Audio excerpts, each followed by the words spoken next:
Hello everyone, কেমন আছো সবাই? আশা করছি সকলে ভালো আছো। আমিও খুব ভালো আছি। তো দেখো, আমি একদম সকালে উঠে স্নান টান করে নিয়েছি। তারপরে দেখো, এখানে একটা লাড্ডু নিয়ে নিয়েছি, এটা খাবো, তারপরে আমি পড়তে বসবো। তো দেখো, আমি এখানে যে একটা সাবজেক্ট নিয়েছি, ফিজিক্সের রেডিও অ্যাক্টিভিটি তেজস্ক্রিয়তা যেটা আছে।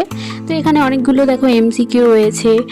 এগুলোই আমি এখন মুখস্থ করব, কারণ এমসিকিউ প্র্যাকটিস না করলে একদম এক্সামে অনেক অসুবিধা হবে। তাই এমসিকিউ প্র্যাকটিস করাটা অনেক জরুরি। আর দেখো, এখানে ম্যাম অনেকগুলো আমাদেরকে ম্যাথও করিয়েছিলেন। ফিজিক্সের ম্যাথ তোমাদেরকে কেমন লাগে তোমরা অবশ্যই বলবে। আমার তো ভীষণ কঠিন মনে হয়, কিন্তু কি করব, ম্যাথ তো করতে হবে, তাই নয় কি? তো দেখো, এখানে আমি ম্যাথ তো কিছু আমি প্র্যাকটিস করছিলাম।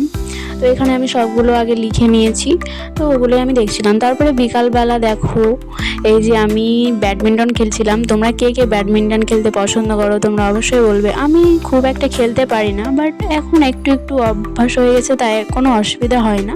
একটু একটু খেলে নিই, আমাকে ভালো লাগে বিকালবেলা খেলতে। তো আগের মতো তো আমরা খেলি না, যেহেতু এখন বড় হয়েছি আর পড়াশোনার অনেক চাপ রয়েছে। তবু এমনি মাইন্ডটা ফ্রেশ করার জন্য আমি একটু খেলছিলাম। তারপরে দেখো, রাত্রিবেলা আবার পড়তে বসে গেছি। কি করব, আমার তো এটাই কাজ। তারপরে পড়ার সঙ্গে সঙ্গে দেখো, এখানে আমি গরম গরম ম্যাগি খেয়ে নিচ্ছিলাম। তো এইটুকুই তোমাদের সাথে শেয়ার করলাম। তো আমার ভিডিওটা তোমাদেরকে কেমন লেগেছে তোমরা অবশ্যই বলো, আর লাইক, শেয়ার অ্যান্ড সাবস্ক্রাইব করে দিও। টাটা।